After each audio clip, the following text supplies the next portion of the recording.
मैं डॉक्टर शशिकला यादव। आज हम डिस्कस करेंगे डाइट एंड एडोलेसेंट्स। इस टॉपिक के अंदर जो हम डिस्कस करने जा रहे हैं वो है एडोलेसेंट्स की जो एज है 12 से 18। इस एज के अंदर न्यूट्रिशन रिक्वायरमेंट्स, डाइटरी रिकमेंडेशंस क्या हैं, मैक्रोन्यूट्रिएंट्स, माइक्रोन्यूट्रिएंट्स, एनर्जी बैलेंस और फिजिकल एक्टिविटी, और साथ में कुछ की इश्यूज ब्रीफ में डिस्कस करेंगे इस टॉपिक के अंदर। सबसे पहले हम बात करते हैं कि इंडिया के अंदर यूथ की क्या पोजीशन है एडोलेसेंट के दौरान। इंडिया इस समय एक ट्रांजिशनल फेज़ के अंदर है, जिसके अंदर की सोशो इकोनॉमिक बदलाव बहुत तेज़ी से हो रहे हैं। उसके साथ साथ न्यूट्रिशन और हेल्थ भी में भी इफ़ेक्ट आ रहा है। 2021 की जो पोजीशन है इंडिया के अंदर, पैराडॉक्सेस हैं। फास्ट ग्रोइंग इकोनॉमी है, लेकिन साथ के साथ पॉवर्टी लेवल भी बढ़ रहा है। हमारे यहाँ पर जो अनाज की प्रोडक्शन है, जो फूड प्रोडक्शन है, वो सेल्फ सफिशिएंट है, लेकिन उसके साथ साथ लार्ज फूड सब्सिडीज़ भी हैं और फूड सप्लीमेंटेशन प्रोग्राम्स भी चलाए जा रहे हैं, और भूख से भी काफ़ी लोग पीड़ित हैं। अंडर न्यूट्रिशन जो है लेवल बच्चों में, वो भी बहुत ज़्यादा हाई है। और अगर हम बात करें सब सहारन अफ्रीका जो है, उससे भी हाई लेवल पर हमारे देश में अंडर न्यूट्रिशन है। यानी कि एक तरफ तो हम अनाज की प्रोडक्शन के अंदर और अन्य आहारों की प्रोडक्शन के अंदर सेल्फ सफिशिएंट है, यानी कि हमारे पास भरपूर खाद्य पदार्थ हैं, लेकिन उसके साथ साथ हम अंडर न्यूट्रिशन से भी पीड़ित हैं। ओवर न्यूट्रिशन भी इसके साथ साथ एक बहुत ही बड़ी समस्या बनती जा रही है हमारे देश में। और अभी रिसेंट जो सर्वेज हुए हैं वो ये कह रहे हैं कि हमारा देश 184 देशों के अंदर दूसरे नंबर पर है ओवर न्यूट्रिशन के कारण होने वाली ओबेसिटी के कारण। यानी कि हम ये कह सकते हैं कि आप सभी बहुत ही लकी हैं कि जो अपना आहार या अपना भोजन चूज कर सकते हैं। बस डिपेंड करता है कि आप किस चीज़ को अपने लिए सिलेक्ट करते हैं। ये कुछ कारण हैं। युवा अवस्था या किशोर अवस्था जो है, उसके अंदर बच्चा इंडिपेंडेंट हो जाता है, बॉडी इमेज के लिए भी सोचने लग जाता है। पीयर रिलेशनशिप के कारण से भी उसके ऊपर प्रेशर होता है किस प्रकार का भोजन लें, और सेक्सुअलिटी, ये कुछ कारक हैं जिनके कारण से किशोर अवस्था में डाइट प्रभावित होती है। तो सबसे पहले हम बात करते हैं कि न्यूट्रिशन इतना इम्पोर्टेंट क्यों है। अगर हम बात करें न्यूट्रिशन की, तो happiness is nothing more than good health. और हमारी जो हेल्थ है वो डायरेक्टली न्यूट्रिशन से संबंधित है। इस एज के अंदर जो शारीरिक वृद्धि है, बॉडी इमेज है, ब्रेन का विकास है, डेली एक्टिविटीज़ हैं, स्पोर्ट्स परफॉर्मेंस है, और बीमारियों की रोकथाम है, इन सब के लिए हमारे को बढ़िया न्यूट्रिशन की ज़रूरत है, यानी कि संतुलित आहार की ज़रूरत है। एडोलेसेंस के दौरान अगर हम बात करें, जो न्यूट्रिशनल रिक्वायरमेंट्स हैं वो बढ़ जाती हैं, क्योंकि इस अवस्था में वृद्धि दर भी बढ़ जाती है, और बच्चे की जो शारीरिक संरचना है वो भी प्यूबर्टी के कारण से कुछ बदलाव आते हैं, यानी कि ज़रूरतें इस अवस्था में बढ़ी हुई होती हैं। हेल्दी डाइट किसे कहेंगे हम, यानी कि हमें ये डिसाइड करना है कि कितनी मात्रा में हम कौन सी चीज़ राइट अमाउंट में लें, क्योंकि हर एक की जो फिजिकल नीड्स हैं, फिजिकल एक्टिविटी के ऊपर उसकी डिपेंड करता है ज़रूरतें। जो इंसान ज़्यादा फिजिकली एक्टिव है उसकी जो ऊर्जा की ज़रूरत है वो ज़्यादा होती है, लेकिन अगर कोई व्यक्ति कम शारीरिक कार्य कर रहा है और भोजन भी कम ले रहा है, लेकिन जो ऊर्जा का बैलेंस है वो अगर नहीं है, तो वो व्यक्ति भी ओबीज हो सकता है, मोटापा हो सकता है, वजन गेन कर सकता है।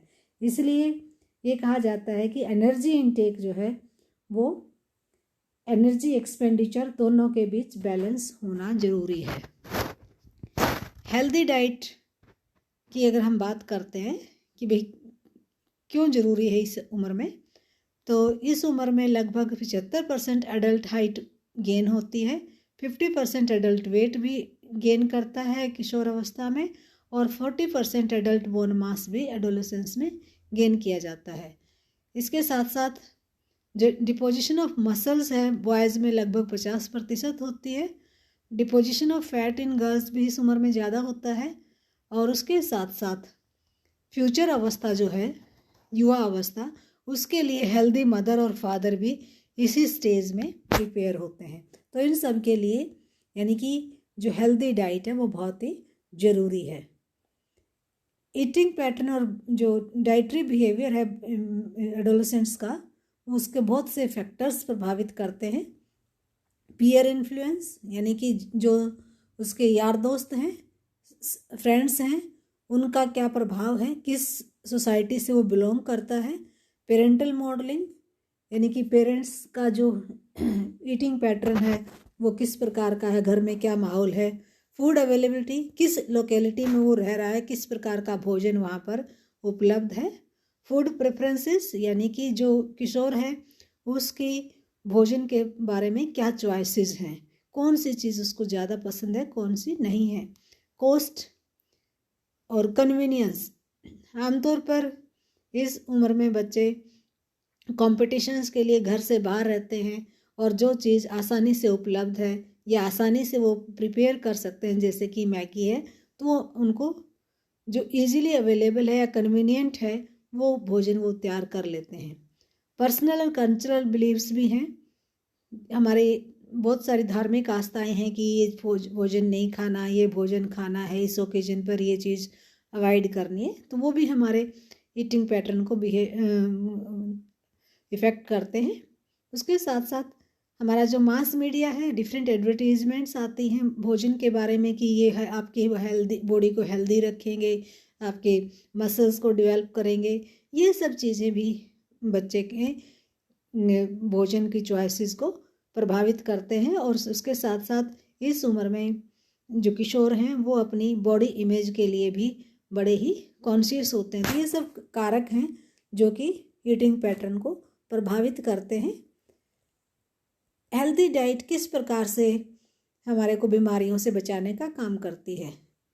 कुछ समस्याएं हैं जो कि आगे चल करके बहुत बड़ा रिस्क फैक्टर हो सकती हैं, जैसे कि ओबेसिटी है, मोटापा, या अंडर न्यूट्रिशन यानी कि विभिन्न प्रकार के पौष्टिक तत्वों की कमी या ज़्यादा मात्रा में लेने के कारण से ये समस्याएं उत्पन्न होती हैं। हाइपरटेंशन और हार्ट डिजीजेस, टाइप 2 डायबिटिक जो पेशेंट्स हैं वो भी डाइट के कारण एक बहुत बड़ा फैक्टर है, जिससे कि जो मधुमेह का रोग है टाइप 2 का, जिसको कि नॉन इंसुलिन डिपेंडेंट डायबिटीज़ भी कहते हैं, वो भी भोजन के कारण से हो सकती है। ऑस्टियोपोरोसिस और डेंटल कैरिस, ये विटामिन डी और कैल्शियम अगर हमारे आहार में कम है तो उसके कारण ये बीमारियां हो सकती हैं। अनीमिया, जो कि कुछ विटामिन्स हैं और आयरन है, उनकी कमी से होता है। इसके साथ साथ बहुत सारी अन्य विटामिन और मिनरल की कमियों से होने वाली बीमारियां हैं। और उसके साथ कैंसर भी हमारी डाइटरी पैटर्न के कारण से हो सकता है, हेल्दी डाइट नहीं लेने के कारण से। कार्सिनोजेनिक या एंटी कैंसरस जो फूड्स हैं हमारे डाइट में वो कम मात्रा में है तो भी कैंसर होने के चांसेस हो सकते हैं लॉन्ग रन के अंदर। नेक्स्ट हम बात करते हैं बैलेंस डाइट किसे कहते हैं। हमारे भोजन के अंदर विभिन्न पौष्टिक तत्व होते हैं, जैसे कि प्रोटीन है, carbohydrate, fibres, fat, vitamins and minerals. ये जो 6 पौष्टिक तत्व हैं हमारे भोजन में, ये हमारे शरीर को विभिन्न कार्य करके हमारे शरीर को हेल्दी रखने का कार्य करते हैं। इनमें से हमारे 3 को हम मैक्रोन्यूट्रिएंट कहते हैं और 2 हमारे माइक्रोन्यूट्रिएंट है। फाइबर एक्चुअल में कार्बोहाइड्रेट्स के अंदर ही आता है। कार्बोहाइड्रेट्स 2 प्रकार के हैं, एक डाइजेस्टिबल और दूसरा अनडाइजेस्टिबल, यानी कि एक पचने योग्य और एक दूसरा न पचने योग्य। जो न पचने योग्य कार्बोहाइड्रेट्स हैं उनको फाइबर कहा जाता है। तो 3 मैक्रोन्यूट्रिएंट्स हैं, प्रोटीन, कार्बोज और वसा, और 2 हमारे माइक्रोन्यूट्रिएंट्स हैं, विटामिन्स और मिनरल्स या खनिज लवण। हर एक जो न्यूट्रिएंट है उसका अपना महत्व है हमारे शरीर की वृद्धि के लिए, उसको मेंटेन करने के लिए या हमारे विकास के लिए। पानी भी एक बहुत ही ज़रूरी पौष्टिक तत्व है हमारे गुर्दों के लिए और बाउल की सही फंक्शनिंग के लिए, और हमारे शरीर में जितनी भी मेटाबॉलिक क्रियाएं होती हैं उनमें भी पानी एक अहम रोल अदा करता है। कम से कम 6 से 8 गिलास पानी हमें हर रोज़ ज़रूर पीना चाहिए, और गर्मी के मौसम में इसकी मात्रा बढ़ जाती है। बैलेंस डाइट हमारे जो ओवरऑल हेल्थ है या वेलबींग है उसको सुधारने में मदद करती है। बैलेंस डाइट से हम अच्छा फील कर सकते हैं, हमें ऊर्जा प्रदान करती है, हमें हेल्दी और फिट रहने में, एक्टिव रहने में मदद करती है, और स्ट्रेस से भी लड़ने में मदद करती है। ये कुछ हमारे विभिन्न जो पौष्टिक तत्व हैं जैसे कार्बोज, प्रोटीन और फैट, मैंने अभी बताया आपको कि ये तीनों ही हम मैक्रो न्यूट्रिएंट्स में काउंट करते हैं। इनके बारे में थोड़ा थोड़ा आपको बता रही हूँ। जैसे कि कार्बोज हैं, तुरंत और मेन ऊर्जा देने का स्रोत है हमारा। कॉम्प्लेक्स कार्बोज जो है उनको रिकमेंड किया जाता है, हाई शुगर फूड्स को प्रेफर नहीं किया जाता है। कार्बोज के जो सोर्स हैं ये अनाज या हमारे फ्रेश फ्रूट्स और वेजिटेबल्स भी कार्बोज का अच्छा स्रोत है, जिनमें कि कॉम्प्लेक्स कार्बोहाइड्रेट्स होते हैं। इसके अलावा हमारे जो गुड़, चीनी, शहद इत्यादि हैं उनमें हमारे शुगर वाले जो कार्बोज हैं, यानी कि जिनको तुरंत ऊर्जा देने वाले स्रोत माना जाता है कार्बोज के। दूसरा जो हमारा स्रोत है जो ऊर्जा देने का कार्य करता है वो है वसा। वसा हमारे को ऊर्जा देने के साथ साथ एसेंशियल वसा अमल्स भी वसा के अंदर होते हैं। अनसैचुरेटेड जो वसा है वो ज़्यादा रिकमेंड की जाती है, जो कि हमारे वेजिटेबल सोर्सेज से हमें प्राप्त होती है। सैचुरेटेड जो वसा है जो हमें पशु जगत से प्राप्त होने वाले वसा से प्राप्त होती है, वो हमारे शरीर में कोलेस्ट्रॉल का लेवल बढ़ाती है।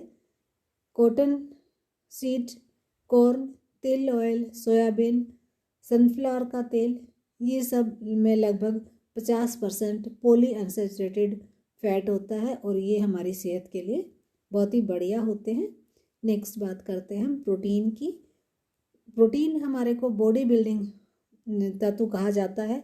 डेली रिक्वायरमेंट हमारी बॉयज़ के अंदर 0.29 से 0.32 ग्राम पर सेंटीमीटर हाइट के अकॉर्डिंग है। गर्ल्स में 0.27 to 0.29 ग्राम पर सेंटीमीटर हाइट, या अगर हम बॉडी वेट के हिसाब से रिक्वायरमेंट की बात करें तो वो 0.8 से 1.2 ग्राम पर केजी बॉडी वेट होती है। हायर जो इंटेंसिटी है एथलीट्स के अंदर, जो बहुत ज़्यादा फिजिकली वर्कआउट करते हैं, उनको प्रोटीन की ज़रूरत ज़्यादा होती है। वो 1.2 से 1.8 ग्राम पर केजी बॉडी वेट होती है। दालें जैसे लेंटिल है, सोया है, डेयरी प्रोडक्ट्स हैं, एनिमल फूड्स हैं, वो प्रोटीन के अच्छे साधन हैं। नेक्स्ट हम बात करते हैं माइक्रो न्यूट्रिएंट्स की। आयरन, जिंक, आयोडीन, कैल्शियम, ये कुछ खनिज लवण हैं जो कि हमारे शरीर के लिए इनकी बहुत ही महत्वपूर्ण ज़रूरत होती है। इनकी युवावस्था के अंदर इनकी ज़रूरत बढ़ जाती है, और अगर हम एक वेल बैलेंस्ड डाइट ले रहे हैं तो सभी पौष्टिक तत्वों की आवश्यकता पूरी हो जाती है। विटामिन डी है, थायमिन है, राइबोफ्लेविन है, नाइसिन है, विटामिन B12 है, विटामिन C, फोलिक अम्ल, ये सभी विभिन्न विटामिन्स हैं। विटामिन्स का पहले हमने वीडियो में बताया कि 2 प्रकार की हैं, विटामिन डी, विटामिन A और E और K, ये 4 विटामिन्स हैं जो कि वसा में घुलनशील हैं। इसके अलावा 2 विटामिन्स, विटामिन B समूह की विटामिन जिसमें कि thiamine, riboflavin, niacin, B12, folic acid, ये सब विटामिन्स आती हैं। ये हमारे B समूह की विटामिन्स हैं। और दूसरी विटामिन है विटामिन C जो कि पानी में घुलनशील है।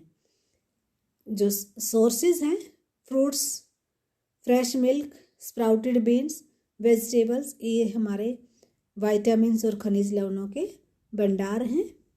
यानी कि यूँ कह सकते हैं कि हमारे जो लुक्स हैं वो डिसीविंग हो सकते हैं अगर हमारे भोजन के अंदर ये चीज़ें नहीं हैं। नेक्स्ट हम बात करते हैं आयरन की। अगर आयरन की हमारे भोजन में कमी है तो उसके कारण से एडोलेसेंट्स के अंदर अनीमिया हो सकता है। इंक्रीज रेड सेल मास जो है एडोलेसेंस में हो जाता है। डेली नीड जो है 12 मिलीग्राम बॉयज़ में और 18 मिलीग्राम गर्ल्स में प्रतिदिन की आयरन की होती है। हरी पत्ते वाली सब्जियां, गुड़, fresh dates, whole grain, dried beans, peas, dried fruits, nuts, fortified wheat products, egg और रेड मीट ये आयरन के अच्छे साधन हैं। नेक्स्ट जो खनिज लवण है जो हमारे शरीर में बहुत ही ज़रूरी है वो है कैल्शियम। हमारे जो हड्डियों का जो वेट है वो कैल्शियम के कारण से होता है और इस दौरान हमारा बोन मास काफ़ी एक्वायर होता है एडोलेसेंस में। टिपिकल इनटेक जो है कैल्शियम का लगभग 800 मिलीग्राम प्रतिदिन होता है इस अवस्था में। डेली नीड 1300 मिलीग्राम है। लेकिन युवा अवस्था में जो बच्चे हैं सॉफ्ट ड्रिंक्स या कैफीन का मात्रा काफ़ी ज़्यादा लेते हैं जिससे कि कैल्शियम का इनटेक काफ़ी कम हो जाता है। बॉडी मास डेफिशिएंसी के कारण से बहुत सारी समस्याएं आ सकती हैं, हमारी हड्डियां कमज़ोर हो जाती हैं। तो इस समस्या को इरिवर्सिबल किया जा सकता है कैल्शियम और विटामिन डी की मात्रा भोजन में बढ़ाने से। मिल्क और इसके प्रोडक्ट्स, योगर्ट यानी दही, चीज़, पनीर, बनाना और अनाजों की अगर हम बात करें तो रागी जो है उसमें सबसे ज़्यादा मात्रा में कैल्शियम पाया जाता है। साउथ इंडिया के अंदर होने वाली एक मिलेट क्रॉप है, जैसे नॉर्थ इंडिया में बाजरा की क्रॉप होती है, साउथ में रागी होता है, वो भी कैल्शियम का एक बढ़िया स्रोत है। नेक्स्ट है recommended dietary allowances for adolescents. इसमें हमने जो मेन पौष्टिक तत्व हैं और उनकी ज़रूरतें हैं वो दर्शाई हैं। बॉयज़ और गर्ल्स के अंदर आवश्यकताएं अलग अलग हैं। जैसे एनर्जी की बात करें तो एनर्जी बॉयज़ के अंदर 13 से 16 साल की उम्र में ऊर्जा की रिक्वायरमेंट 2450 होती है, लेकिन 16 से 18 में 2440 किलो कैलोरीज प्रतिदिन है। गर्ल्स में 13 से 16 और 16 से 18 में दोनों में 2060 किलो कैलोरी है। प्रोटीन बॉयज़ में 70 ग्राम और 78 ग्राम और गर्ल्स में 65 और 63 ग्राम प्रतिदिन है। वसा की मात्रा गर्ल्स और बॉयज़ में ज़रूरत 22 ग्राम है। कैल्शियम 600 मिलीग्राम, आयरन बॉयज़ में 13 से 16 में 41 ग्राम मिलीग्राम प्रतिदिन, गर्ल्स में 28 मिलीग्राम, 16 से 18 के अंदर बॉयज़ में 50 मिलीग्राम और गर्ल्स में 30 मिलीग्राम आयरन की आवश्यकता होती है। विटामिन ए 600 माइक्रोग्राम प्रतिदिन सभी युवा एडोलेसेंट्स को ज़रूरत होती है और विटामिन सी 40 मिलीग्राम प्रतिदिन सभी बॉयज़ और गर्ल्स दोनों को ज़रूरत होती है। हेल्दी डाइट जो है उसके अंदर हमारे जो कंपोनेंट्स हैं और हमारा जो फूड इनटेक है वो डायरेक्टली प्रभावित होता है। अगर हम बात करें जो हमारे मेन कंपोनेंट्स हैं कार्बोहाइड्रेट्स और फैट जिनको कि हम मैक्रोन्यूट्रिएंट कह रहे हैं और प्रोटीन, ये लगभग हमारे भोजन का आधा हिस्सा होने चाहिए हमारे पौष्टिक तत्व प्रदान करने में, और लगभग हमारे आहार का आधा हिस्सा हमारे सैलेड्स और फ्रूट्स और वेजिटेबल्स होने चाहिए। यानी कि इनके माध्यम से हमारा जो फ्रूट डाइटरी फाइबर का इंटेक है वो बढ़ना चाहिए। जो ऑयली फूड्स हैं उनका डिक्रीज करना है हमने, और सॉफ्ट ड्रिंक्स या चिप्स, कुकीज़ इन सब को मना करना है। नेक्स्ट हम बात करते हैं बैलेंस डाइट फॉर एडोलेसेंट्स। पिछली जो तालिका थी उसके अंदर हमने बात की थी कि कितनी मात्रा में कौन कौन से पौष्टिक तत्व किशोर अवस्था में लेने चाहिए, लेकिन इस टेबल में दिखाया गया है कि कितनी मात्रा में विभिन्न भोजन ग्रहण करने चाहिए जिससे कि वो पौष्टिक तत्व प्राप्त हो सके। तो इसमें हम नंबर ऑफ पोर्शंस के हिसाब से बात करेंगे। इस टेबल के अंदर ग्राम्स पर पोर्शन दिया गया है कि एक पोर्शन में कितने ग्राम को काउंट किया गया है। जैसे जो सीरियल्स एंड मिलेट्स है हमारे 30 ग्राम का एक पोर्शन माना गया है, यानी कि गर्ल्स को 10 पोर्शन यानी कि लगभग 300 ग्राम अनाज प्रतिदिन लेने चाहिए। और बॉयज़ को 14 पोर्शंस हैं, यानी कि 14 को हम 30 से मल्टीप्लाई कर लेंगे तो ये 420 ग्राम प्रतिदिन। इसी तरह से पल्सेस 30 ग्राम एक पोर्शन में है, 2 पोर्शंस बॉयज़ और गर्ल्स दोनों के लिए, यानी कि 60 ग्राम। दूध की मात्रा मिलीलीटर में मापी जाती है, तरल पदार्थ है तो उसका 100 ml का एक पोर्शन काउंट किया जाता है। तो 5 पोर्शंस बॉयज़ और गर्ल्स के लिए, यानी कि दोनों को आधा आधा लीटर दूध की आवश्यकता है। रूट्स एंड ट्यूबर्स, जो जड़ वाली सब्जियां हैं, कंदमूल जिनको कहा जाता है, वो 100 ग्राम एक पोर्शन में है। तो गर्ल्स के लिए 100 ग्राम और बॉयज़ के लिए 200 ग्राम या 2 पोर्शंस। ग्रीन लीफी वेजिटेबल्स दोनों के लिए 100 ग्राम की आवश्यकता है। अन्य वेजिटेबल्स 100 ग्राम। फ्रूट्स गर्ल्स और बॉयज़ दोनों के लिए 100 ग्राम। शुगर गर्ल्स के लिए 30 ग्राम और बॉयज़ के लिए 35 ग्राम। फैट्स एंड ऑयल्स जो दृश्य हैं, यानी कि जो हमें दिखाई देते हैं, घी और तेल, क्योंकि कुछ ऐसे पदार्थ हैं हमारे भोजन में जिनमें कि वसा दिखाई नहीं देती, जैसे बादाम है, मूंगफली है, तिल है।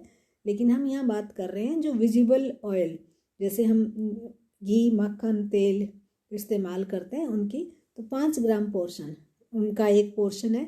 तो गर्ल्स को और बॉयज़ दोनों को 25 ग्राम फैट्स एंड ऑयल्स अपने आहार में सम्मिलित करने चाहिए। तो इस प्रकार से इतनी मात्रा में अगर हम विभिन्न भोज्य पदार्थों को शामिल करते हैं तो किशोर अवस्था में जो उसकी पौष्टिक आवश्यकताएं हैं वो पूरी हो जाती हैं। उसको बैलेंस डाइट कहा जाता है। ये हेल्दी फूड पिरामिड दिखाया गया है, जिसके अंदर की हमारे मेन जो डाइट के अंदर है, हमारे अनाज और मिलेट्स हैं, सीरियल्स हैं, ब्रेड है, सीरियल्स हैं, पोटैटो वगैरह दिखाए गए हैं जो कि मेन पोर्शन बनाते हैं। नेक्स्ट है हमारा फ्रूट्स एंड वेजिटेबल्स। उसके नेक्स्ट जो है वो मिल्क, चीज़ और डेयरी प्रोडक्ट्स हैं जो कि प्रोटीन के साधन हैं। और मीट, फिश एंड अल्टरनेटिव्स हैं जो भी कि प्रोटीन के साधन है। और नेक्स्ट है हमारा जो टॉप में सबसे कम मात्रा में हमारे फैट्स, ऑयल्स एंड कॉन्फेक्शनरी, यानी कि जो वसा वाले भोज्य पदार्थ हैं और मीठे भोज्य पदार्थ हैं वो हमें सबसे कम मात्रा में ग्रहण करने चाहिए। हेल्दी ईटिंग के लिए अगर हम बात करें, एक टीन्स के लिए एक गाइड दी गई है, यानी कि healthy eating is a way of balancing food you eat to keep your body strong, energised and well nourished. When you eat well you are taking good care of your body. यानी कि हमारा जो भोजन है और हमारा स्वास्थ्य है वो दोनों ही डायरेक्टली संबंधित हैं। यानी कि हमारे भोजन है उसी के कारण से हम अगर हेल्दी ईटिंग है हमारी तो हम स्ट्रॉन्ग भी रहते हैं, एनर्जाइज्ड भी रहते हैं और सही प्रकार से हमारे शरीर की नरिशमेंट होती है, हम एक्टिव रहते हैं। हेल्दी ईटिंग के कारण से ही हम पूरा दिन एनर्जेटिक फील करते हैं। उससे हम विटामिन्स और मिनरल्स जितनी हमारे शरीर को चाहिए वो सब प्राप्त होती हैं। फिजिकल एक्टिविटीज़, स्पोर्ट्स की एक्टिविटीज़ हैं, उनके लिए भी हम स्ट्रॉन्ग रहते हैं। और मैक्सिमम हाइट भी हम इस हेल्दी डाइट के माध्यम से ही गेन कर सकते हैं। हेल्दी वेट भी हमारा मेंटेन रहता है। अगर हम बहुत ज़्यादा तली भुनी चीज़ें या कॉन्फेक्शनरी के आइटम्स ग्रहण करते हैं, यानी कि ऊर्जा ज़्यादा ग्रहण कर रहे हैं, तो हम ओबेज हो जाते हैं और जिसके कारण से हमारा वेट गेन हो जाता है। लेकिन हेल्दी डाइट अगर हम ले रहे हैं, हेल्दी ईटिंग हैबिट्स हैं हमारी, तो हमारा वेट भी सही रहता है। अनहेल्दी जो हैबिट्स हैं, ईटिंग हैबिट्स, उनको हमें रोकने के लिए, जैसे कि आमतौर पर किशोर अवस्था में होता है कि भोजन करना, बीच बीच में भोजन छोड़ देना, स्किपिंग मील्स जिसको कहते हैं, feeling overly hungry at the next meal. आमतौर पर क्या होता है कि जैसे किशोर अवस्था में रात तक जगने की हैबिट है, उस दौरान रात में कुछ जंक फूड्स खा लिए, उसके बाद ब्रेकफास्ट स्किप कर दिया, और फिर जब ब्रेकफास्ट स्किप कर दिया तो आपको रात को या दिन में, शाम के टाइम में बहुत ज़्यादा भूख लगेगी और उसके बाद आप बहुत ज़्यादा खाएंगे। तो इस तरह से आपका जो डाइटरी पैटर्न है वो बिगड़ जाता है और हेल्दी ईटिंग हैबिट्स मेंटेन नहीं हो पाती हैं। हेल्दी ईटिंग के लिए हम क्यों इतना स्ट्रेस कर रहे हैं, यानी कि हमारे जो मील्स हैं वो रेगुलर होने चाहिए। हेल्दी स्नैक्स हमें भोजन के अंदर सम्मिलित करने चाहिए। जब भी आपको भूख लगे या आपको एक्स्ट्रा एनर्जी की महसूस होए तो आप हेल्दी भोजन ग्रहण करें, हेल्दी स्नैक्स या नाश्ता लें। Eating foods from all the food groups, अभी आपको पीछे विभिन्न भोज्य ग्रुप्स के बारे में बात की थी कि grains, fruits, vegetables, protein, dairy proteins जिनको कहा जाता है, हेल्दी फैट्स हैं जो कि अनसेचुरेटेड वसा हैं जो हमें तेलों से प्राप्त होती है, उनको अपने भोजन के अंदर सम्मिलित करना ताकि हमारी जो पौष्टिक आवश्यकताएं हैं वो पूरी हो सके। Balancing nutrient rich foods with moderate amount of other foods such as sweets and fast foods, ये भी नहीं है कि आप बिल्कुल ही मिठाइयाँ या फास्ट फूड्स ना खाएं, यानी कि जो न्यूट्रिएंट रिच भोजन है, जो अच्छे भोजन है, उनके साथ कुछ मात्रा में आप उनको बैलेंस करने के लिए जंक फूड्स ले सकते हैं। Eating when hangry and stopping when A bit less full, यानी कि जब आपको भूख लगे तभी खाना है, ये नहीं है कि हर कुछ समय के बाद आप खाते रहें। और जब आपका ये लगे कि मेरा पेट भरने वाला है उससे थोड़ी देर पहले, यानी कि थोड़ा सा हमें अपने पेट को खाली भी रखना चाहिए ताकि हम हेल्दी ईटिंग कहते हैं। हेल्दी ईटिंग के लिए कुछ टिप्स हैं, यानी कि शुगर, इसको हमें बहुत ज़्यादा लेने से अवॉइड करना है। Learn about simple healthy way to prepare food, ये नहीं है कि आप बहुत सारे मसाले या बहुत सारा ऑयल डालकर ही कोई भोजन को टेस्टी बना सकते हो, यानी कि आपको सिंपल वे में ये सीखना है कि किस प्रकार से हेल्दी भोजन को तैयार करना है। उसके साथ साथ हमें अपने दिमाग को भी इस्तेमाल करना है जब आप खाना खा रहे हैं। आपको ये सोच समझ के खाना है कि क्या मेरे सेहत के लिए अच्छा है। जंक फूड्स को अपने भोजन में अवॉइड करना है। डोंट स्किप मील्स, यानी कि बीच बीच में अपने जो मील्स हैं उनको नहीं छोड़ना है।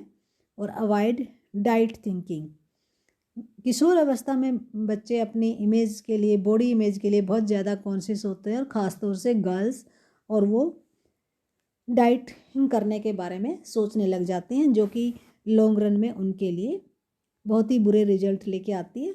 अगर आपको वेट लॉस करना है तो उसके लिए आपको अपने डाइट के ऊपर ध्यान देना और फिजिकली एक्टिव होना है ताकि आपका जो एनर्जी बैलेंस है वो मेंटेन हो सके। गुड ईटिंग हैबिट्स के लिए आपको हाइजीनिक हैबिट्स भी मेंटेन करनी है। धीरे धीरे खाना है और भोजन को प्रॉपरली चबाना है ताकि भोजन अच्छी प्रकार से डाइजेस्ट हो सके। उसके साथ साथ टीवी देखते हुए या पढ़ते हुए हमें भोजन नहीं करना है, क्योंकि उस समय हमें यही ध्यान नहीं होता कि हमने कितना भोजन खा लिया और प्रॉपरली भोजन चबता भी नहीं है, यानी कि हमारा वो भोजन सही प्रकार से पच भी नहीं पाता है, सही पोषण हमें नहीं दे पाता है और हम ओवर ईटिंग कर लेते हैं अगर हम टीवी के साथ या पढ़ते पढ़ते भोजन कर रहे हैं। इसके साथ साथ हमें स्मॉल फ्रीक्वेंट मील्स लेने चाहिए, लार्ज मील्स से बचना चाहिए। Never skip meals, specially breakfast. और उसके साथ साथ हमें ओवर ईट भी नहीं करना है, यानी कि हमें इन सब चीज़ों का अपनी ईटिंग हैबिट्स में शामिल करना है ताकि हम एक हेल्दी बॉडी को मेंटेन कर सकें। डाइटरी सर्वेस ये दिखाते हैं कि जो 13 से 18 साल के किशोर हैं उनमें बहुत ही 2 डिस्टर्बिंग ट्रेंड्स पाए जा रहे हैं कि higher than recommended intakes of fat and saturated fats, यानी कि जो वसा है और ख़ास तौर से संतृप्त वसा, उनका जो इनटेक है उनकी मात्रा ज़रूरत के लिए जितना रिकमेंड किया गया है उससे ज़्यादा किशोर अवस्था में ग्रहण कर रहे हैं युवा। और under consumption of vitamins, minerals और डाइटरी फाइबर्स, स्पेशली फीमेल्स, यानी कि जो विटामिन्स और खनिज लवण हैं या डाइटरी फाइबर है उनका जो इनटेक है वो ज़रूरत से काफ़ी कम है और ख़ास तौर से गर्ल्स के अंदर। तो ये बहुत ही अलार्मिंग सिचुएशन है कि हम वसा का इनटेक जो है वो बढ़ा रहे हैं और उसके साथ साथ खनिज लवणों का और डाइटरी फाइबर और विटामिन्स जो कि हमारे आहार के अंदर होने बहुत ज़रूरी हैं हमारे को हेल्दी रखने के लिए, उनकी मात्रा किशोरों के भोजन में कम हो रही है। अगर विटामिन्स की, खनिज लवणों की डेफिशिएंसी होती है ख़ासतौर से जो लो इनटेक है ग्रीन लीफी वेजिटेबल्स का, उसके कारण से आयरन की, विटामिन ए की, कैल्शियम की, फोलिक एसिड की डेफिशिएंसी हो जाती है।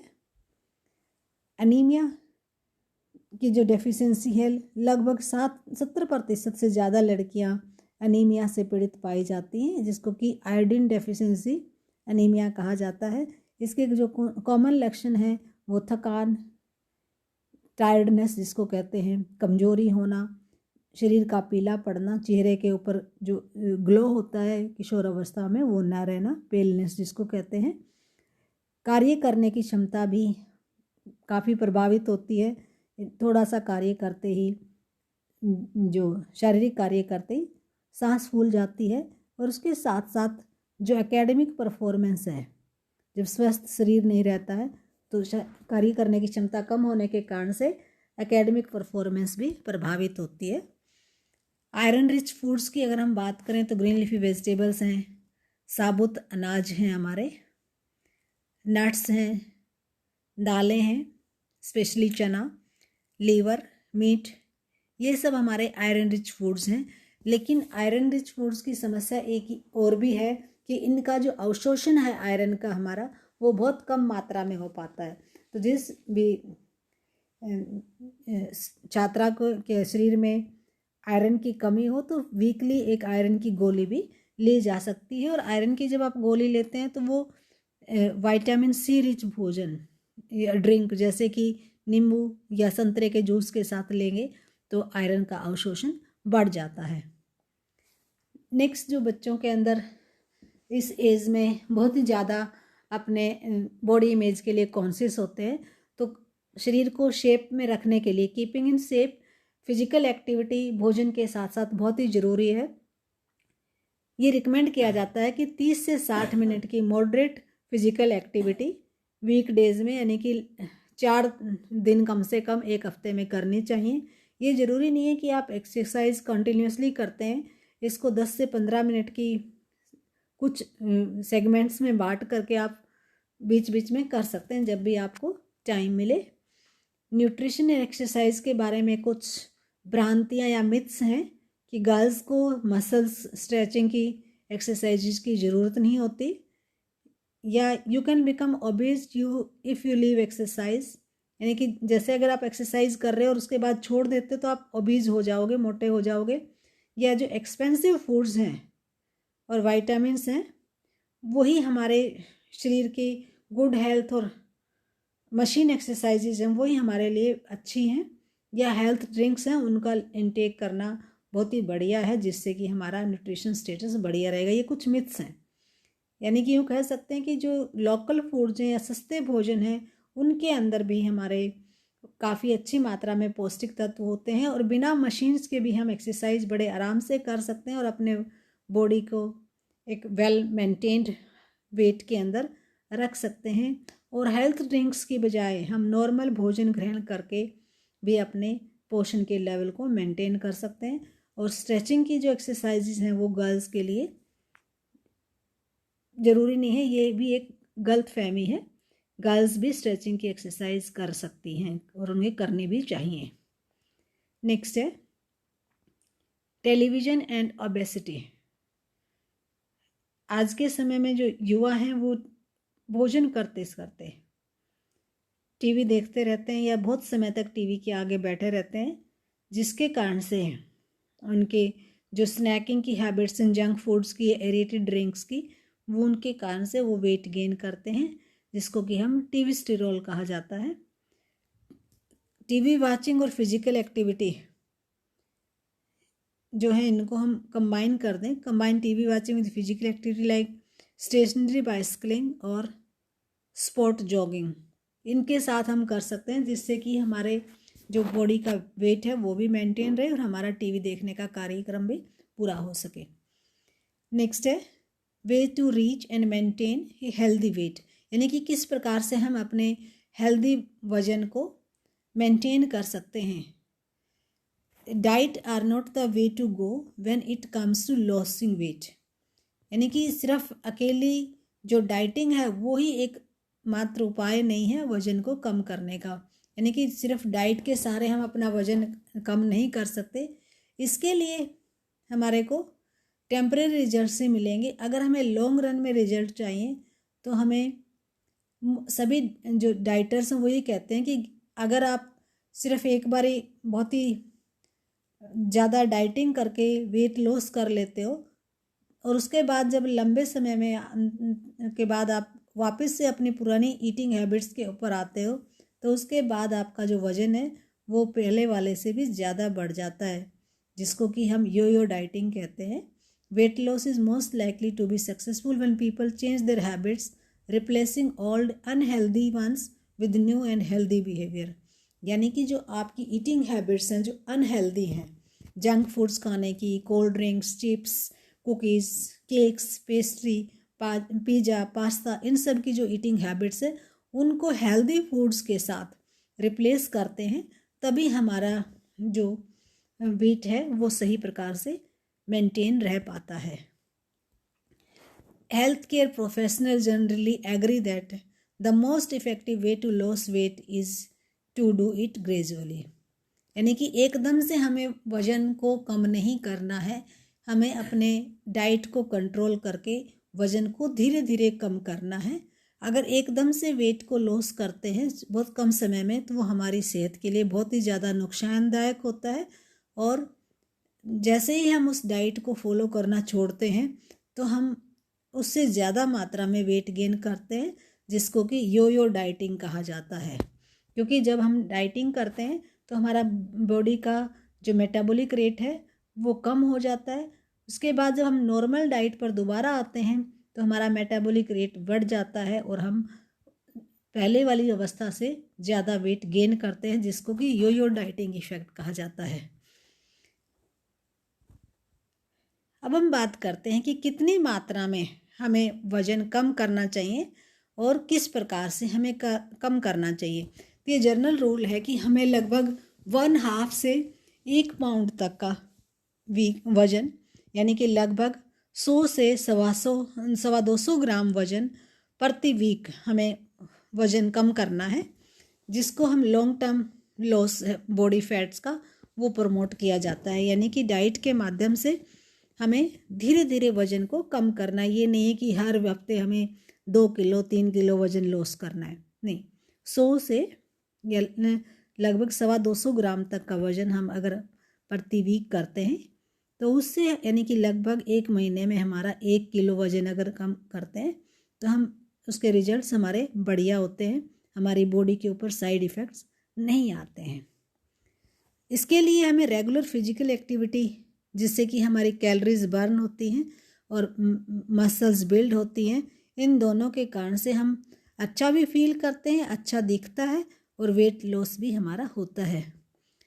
अगर एकदम से आप ज़्यादा कैलोरीज बर्न करना चाहते हैं तो हम वर्कआउट की इंटेंसिटी बढ़ा देते हैं और उसके साथ साथ कुछ स्ट्रेंथ एक्सरसाइजेज भी करते हैं, जिससे कि हमारी मसल्स की स्ट्रेंथ बिल्डअप हुए।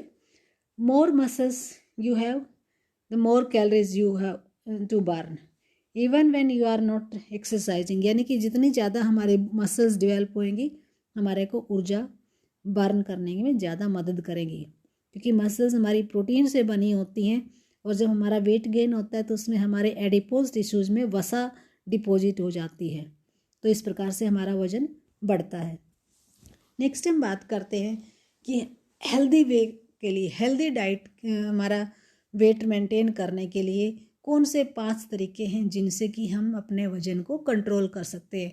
सबसे पहला जो थंब रूल है कि हमें अपना ब्रेकफास्ट कभी भी स्किप नहीं करना है। हमें प्रतिदिन 5 सर्विंग्स फ्रूट्स और वेजिटेबल्स की खानी है। हमें चिप्स, कुकीज़ या कोल्ड ड्रिंक्स को नो कहना है। Limit recreational screen time to less than 1 hour per day. उसके साथ साथ watch out for portion distortion.